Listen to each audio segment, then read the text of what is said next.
এখানে দেখো তাতই না উঠে পড়েছে। আর তাতইয়ের এখন একটু স্বভাব হয়েছে যে মা উঠলেই ওরও ওঠা চাই। আগে ও 6টা অবধি প্রায় ঘুমোতো, এখন ও 5টার মধ্যেই উঠে পড়ছে। যেহেতু আমি কাজকর্মগুলো বাইরে করতে হয়, সেজন্য আমি অনেক সকালে উঠি ওর জন্য, যাতে ও উঠলে পরে পুরো সময়টা আমি ওকেই দিতে পারি। আর একবার ভোরবেলা উঠে কাজকর্মগুলো করে নিলে না, তাথইকে আর তাতানকে সময় দেওয়াটা খুব খুব ভালো লাগে। মানে কী বলবো আর, খুব ভালো লাগে তখন যে ওদেরকে নিয়ে থাকতে পারছি। এখন মাম্মামকে নিয়ে একটুখানি বসবো আর মাম্মামকে একটুখানি খাওয়াবো। যেহেতু পুরো গোটা রাত ও উঠেও না, খায়ও না, সেহেতু আমি এখন ওকে একটু খাইয়ে দেবো। মাম্মা, তো মনা কই? মনা, তুমি এত সকাল সকাল কেন ওঠো মা? মশা কামড়া এখানে। হ্যাঁ, এত সকাল সকাল কেন ওঠো? হ্যাঁ, এত সকাল সকাল কেন ওঠো? দাদা দেখেছো দেশলাই কাঠিগুলো কেমন করে ছড়িয়েছে? হ্যাঁ হ্যাঁ হ্যাঁ হ্যাঁ। আহা, কী হয়েছে মা? কাশি হয়েছে? আহা আহা, ছোট্ট মামা। এই যে মনা নাও, মনা নিয়ে খেলো। মনা, ছোট্ট মনা, ছোট্ট মনা, ভালোবাসা, ছোট্ট ভালোবাসা। তোমার মনা, এটা তোমার মনা, ওলি বলে কত খেলা, ভালো না? মা চাই মনা, ভালো না? মনা তোমার খাবার আনতে যাচ্ছি, তুমি এখানে একটু বসো, তোমার খাবারটা নিয়ে আসি। হ্যাঁ,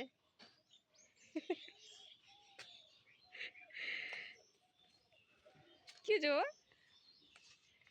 চলো।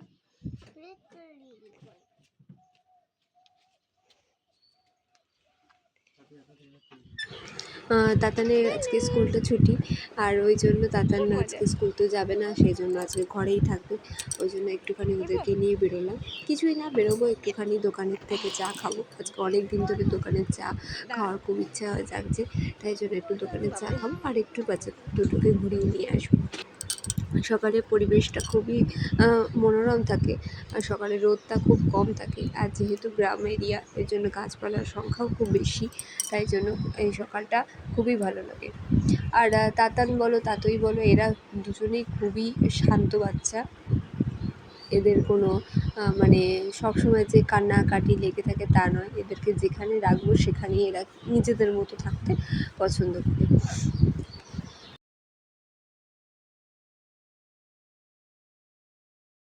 আর বাঁদিকে যে মাঠটা দেখছো, এই মাঠটা আমাদের বল খেলার মাঠ। এইখানে পুজো হয় আমাদের গ্রামে, সবথেকে বড় করে পুজো হয় আমাদের গ্রামে। আগে একটাই পুজো হতো, এখন মোট 3টে পুজো হয়। পুরো গ্রামের লোক এখানে আসে, জমা হয়। আর কি বলে, যেদিনকে আর কি বিজয়া দশমী থাকে, সেদিনকে প্রায় মানে রাত 12টার মানে বেজে যায়, তবুও মানে লাইন শেষ হয় না ঠাকুর বরণ করার জন্য। আর এই যে ওভারব্রিজটা দেখছো, এই ওভারব্রিজটা তৈরি হওয়াতে আমাদের একটা সুবিধা হয়েছে, যে আমাদেরকে যে রেলের যে ক্রসিংটা আছে, সেই গেটটা পড়লে আমাদেরকে দাঁড়াতে হয় না। আর অসুবিধা হচ্ছে যে দেখো কতটা পেছনে গিয়ে আবার আমাদের সামনে আসতে হচ্ছে। প্রায় 1 কিলোমিটার আমাদের মানে ওভারব্রিজটার মানে স্টার্টিং পয়েন্টে যেতে হয়, তারপরে গিয়ে এই ওভারব্রিজে উঠতে হয়। মানে যতক্ষণে যাচ্ছি, ওভারব্রিজে উঠছি, ততক্ষণে আমাদের গন্তব্যস্থলে যাওয়া হয়ে যায়, কিন্তু এটাই হচ্ছে আমাদের অসুবিধা। এই ব্রিজটার বাঁদিকে এই যে পার্পল কালারের যে বিল্ডিংটা দেখছো, এটা একটা স্কুল। এই স্কুলে আমার দুটো ছাত্র পড়াশুনো করে। আর এই ব্রিজটার একদম এন্ডিংয়ে আমার ছেলের স্কুল। মানে আমার ছেলের স্কুলের ডিস্টেন্স আমার বাড়ি থেকে অনেকটা কাছে। আমি এই ব্রিজ দিয়ে যাতায়াত করি না, আমি ওই যে সাবওয়েটার তলা আছে ওইখান দিয়ে যাতায়াত করি। তো মেন রোডে উঠলেই আমার ছেলের স্কুল একদম কাছে। 5 মিনিট, গাড়িতে গেলে 3 মিনিট লাগে, আর হেঁটে গেলে 5 মিনিট বা 7 মিনিট মতো লাগে। আর এতটা কাছে দিয়েছি কারণ যাতে ছেলে স্কুল যেতে ক্লান্ত না হয়ে পড়ে। আমাদের যেহেতু গ্রামের সাইড সেহেতু স্কুলের সংখ্যাটা খুবই কম, ভালো স্কুল তো প্রায় বলতে গেলে নেই বললেই চলে। অনেকটা দূরে দূরে স্কুল আছে। আর এই স্কুল এতটা দূরত্বে স্কুল করে বাচ্চা পুরো ক্লান্ত হয়ে পড়ে, সেই জন্য আমি ভাবলাম যে এই স্কুলটাই আমাদের পক্ষে বেস্ট হবে। তো এই দেখো ভোরবেলা না, প্রায় এখন 6টা বাজে, সেই 6টার সময় দেখো ব্রিজের ওপরে কেউ নেই। এই ব্রিজটা মোটামুটি ফাঁকাই থাকে। আর এই ব্রিজের নিচে ঠিক নিচেই হচ্ছে পেট্রোল পাম্প।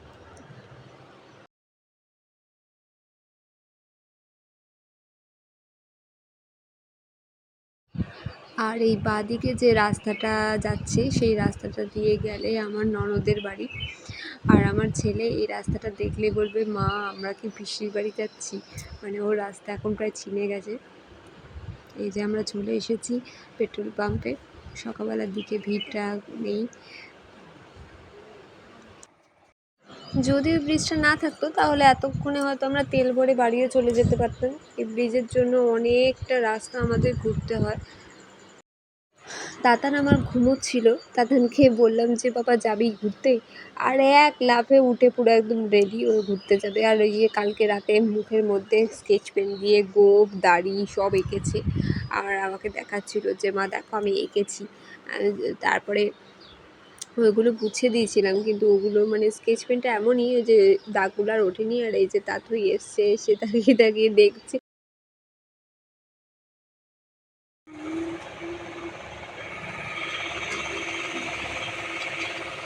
আমাদের তেল ভরা হয়ে গেছে, এবার আমরা যাবো চা খেতে। চা খেয়ে বাড়ি চলে যাব। আমরা কিন্তু এখনও আমাদের এই পাড়ার বলতে গেলে পাড়ার রাস্তার মধ্যেই ঘুরছি, আমরা খুব একটা বেশি দূরে যাইনি। আর ওই যে ওই স্কুলটা হচ্ছে আমার ছেলের স্কুল, এই যে এই স্কুলটা হচ্ছে আমার ছেলের স্কুল। আমরা চলে এসেছি চায়ের দোকানে।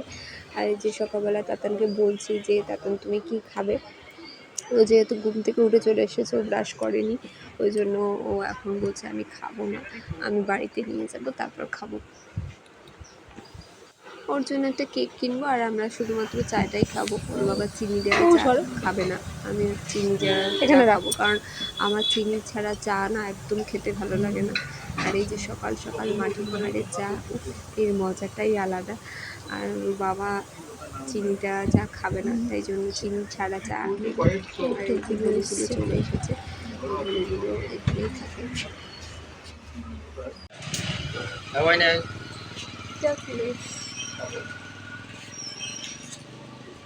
লেগেছে গরম ভার, মুখে কালি।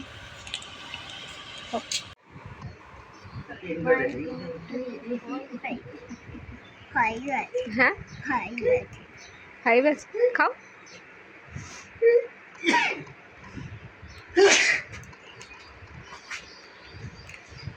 মনুকে দেবে না, হ্যাঁ তাও ও যতই দেখুক ওকে দেওয়া যাবে না চকলেট এটা। আচ্ছি ঘুম পেয়ে গেছে। চলো মা এবার খাবো, দাদা এটা খা, তুমি চলো তোমার খাবার খাবে। ওই দেখো, আচ্ছা আচ্ছা আচ্ছা আচ্ছা আচ্ছা সরো সরো সরো, ও যতই বলুক ও চকলেট দেওয়া যাবে না। আরে বাবা রে, অনেক সকালে উঠেছে গো।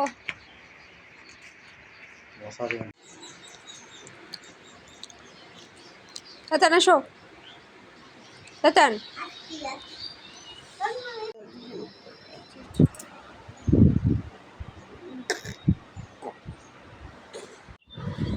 তো আজকে ভাবছি বাজার করতে যাব না, বাড়িতে যা আছে তাই দিয়েই রান্না করব। তো এই বাগানে এসেছি, বাগানে দেখছি যে আজকে এই কচু গাছের মোড়ানো পাতাটা হয়েছে। এই পাতাটা যদি রান্না করো ভীষণ টেস্টি, ভীষণ ভালো লাগে খেতে। তো এই কচু গাছটার মাথা তুলে দাঁড়াতে পারছে না আমার জন্য, কারণ যখনই এর পাতাটা মোড়ানো অবস্থা দেখতে পাই তখনই আমি এটাকে কেটে একদম উড়িয়ে দিই। এটাকে আমি কালো জিরে রসুন বাটা আর কাঁচা লঙ্কা বাটা দিয়ে রান্না করব। আর এই যে বাগানে দেখো কত ডাঁটা শাক হয়েছে, এই যে বীজগুলো হয় না, এই বীজগুলো পড়ে পড়ে এই গাছগুলো হয়েছে।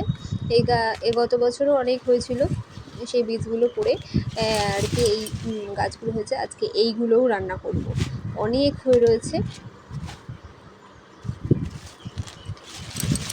তো এইগুলোকে আগে প্রথমে ভালো করে ধুতে হবে, কারণ এগুলোর গায়ে প্রচুর মাটি লেগে রয়েছে। এগুলো প্রায় 10 বার মতো ধুতে হবে, আর ধুয়ে নিয়ে তারপরে এটাকে রান্না করব। আমাদের বাড়িতে এমন অনেক গাছ আছে, অনেক গাছপালা আছে যে তুমি যদি বাড়িতে বাজার না করো তাও তুমি 1 দিন কি 2 দিন তুমি চালিয়ে নিতে পারবে, তাতে কোনো অসুবিধা নেই। আমি ইচ্ছা করি আজকে আর কি বাজারে যাইনি, কারণ এগুলোকেও তো দেখতে হবে। এগুলো তো একদম ন্যাচারাল, একদম বলতে গেলে সার টার ছাড়াই এগুলো তৈরি হয়, একদম অর্গ্যানিক যাকে বলে। আর এই যে আমার সমস্ত সবজি টবজি কাটা হয়ে গেছে, কাঁঠালের দানাগুলো শুকোতে দিয়েছিলাম না, ওগুলো দিয়েই আজকে এই শাকটা রান্না করব। বাবা শোনো, এদিকে শোনো। কই জুস খাও, ধরো ভালো করে ধরো। দেখাই ডাল, আর এই হচ্ছে, আর এদিকে ঝোল পাতাটা হচ্ছে,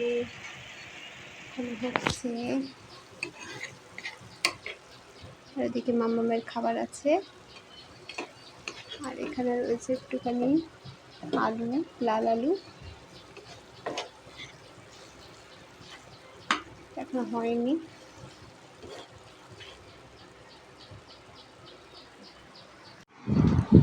ছেলে ক্যারেটের সময় হয়ে গেছে, এখন 4:30 মতো বাজে। দুপুরবেলা বেশি ভাত খাইনি, হচ্ছে বাদামকে এখন একটুখানি রুটি আর জ্যাম মাখিয়ে দিচ্ছি, ও এখন এটা খেয়ে নিই। আর এখানে রয়েছে ওর বাবা কাজে বেরোবে, ওই মানে নাইটের দিকে আছে, কাজ হবে, ওই জন্য রুটি আছে, সবাই মিলে খাবে আর কি। এই যে রুটি আর এই তড়কা, আর ছেলেকে তো রুটি জ্যাম দিলামই। আর ওর বাবা অনেক দুপুরবেলা আর কি খেতে আসেনি, সেজন্য এই বিকেলবেলা থেকে একটুখানি খাবার খেয়ে ও যাই হোক আর কি কাজে চলে যাবে। আর এখানে রয়েছে আপেল দিচ্ছি, যদি ক্যারেটেতে সবাই মানে স্যার যদি অ্যালাউ করে তাহলে ওই আপেলটা ওখানে বসে বসে একটু খাবে।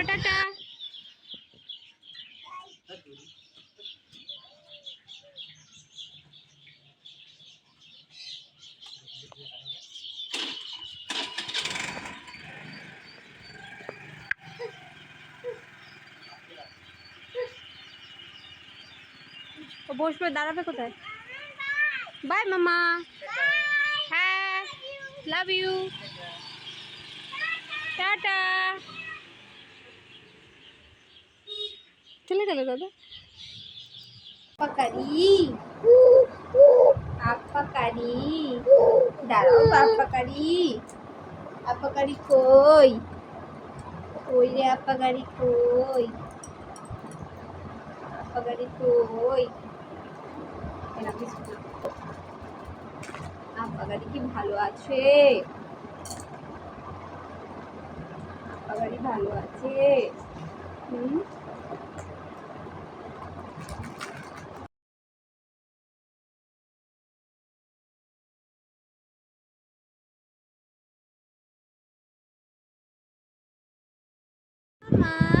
তো দাদা বেরোনোর পরেই আমি মামামকে একটুখানি সাজুগুজু করিয়ে দিয়েছি বিকেলের দিকে।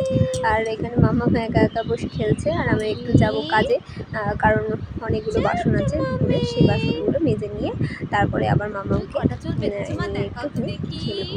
আর এখানে দেখো কতগুলো চুল বেঁধে দিয়েছি মামামকে। জামাই ষষ্ঠী গেছে সেই কবে, আজও পর্যন্ত এই বাসনগুলো ওঠানো হয়নি। আর আমার হাত থেকে না খুব জিনিসপত্র ভাঙে, মানে কাপ আমি বেশি দিন ব্যবহার করতে পারি না, তার আগেই আমার হাত থেকে পড়ে ভেঙে যাবে, নয়তো বাসন টাসন মাজতে গেলে ভেঙে যায়। সেই জন্য আমি ভাবছি যে এই এত সুন্দর সুন্দর বাসনগুলো খুব তাড়াতাড়ি উঠিয়ে দিতে হবে, ওই জন্য এখন বসেছি বাসনগুলো নিয়ে। আর মামামকে প্যাকেটটা দিয়ে দিয়েছি, মামাম এখানে বসে বসে খেলছে।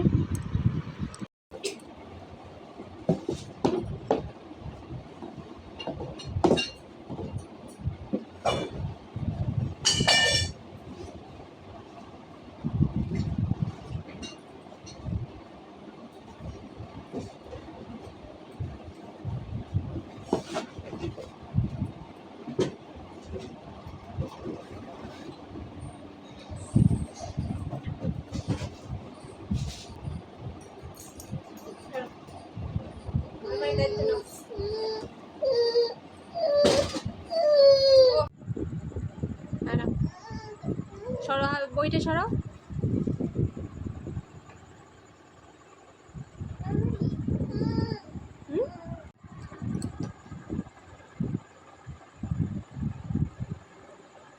ওকে হাতে দাও, ওকে হাতে দাও, মুখে দিও না, হাতে দাও।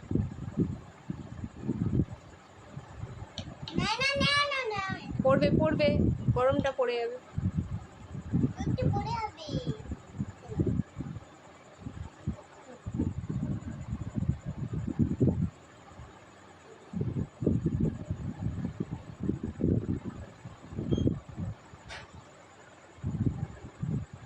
খেয়ে নাও, খেয়ে নিয়ে পড়তে বসো।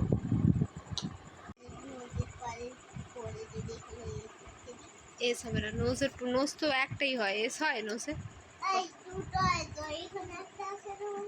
হ্যাঁ আছে তো, আমি দেখতে পাচ্ছি তো। হ্যাঁ ওটা হোল দুটো, নোজ দুটো না, নোজ একটা। নোজে কখনো এস বসে না, নোজ কোনো প্লুরাল নয়, ঠিক আছে? নোজ একটাই হয়। মা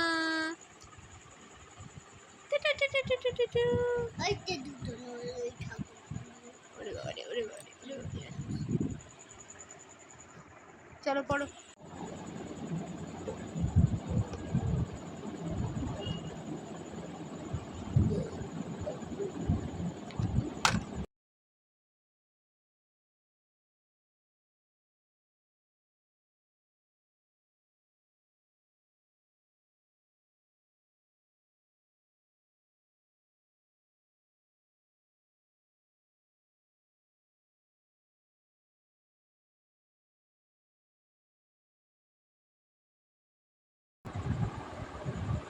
কি গায়ে দিচ্ছিস, লুঙ্গি গায়ে দিচ্ছিস কেন? মুখ থেকে ওটা বের করো। তো আমার এই ছোট্ট পাখি বাবুই আর চড়ুই পাখিকে নিয়ে আমার দিনটা আজকে এইভাবেই গেল।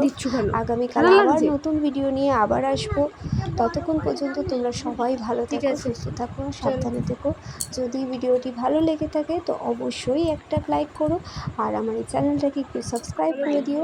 আগামীকাল আবার আসবো। এখনকার মতো তোমাদেরকে সবাইকে জানাই শুভরাত্রি, টাটা।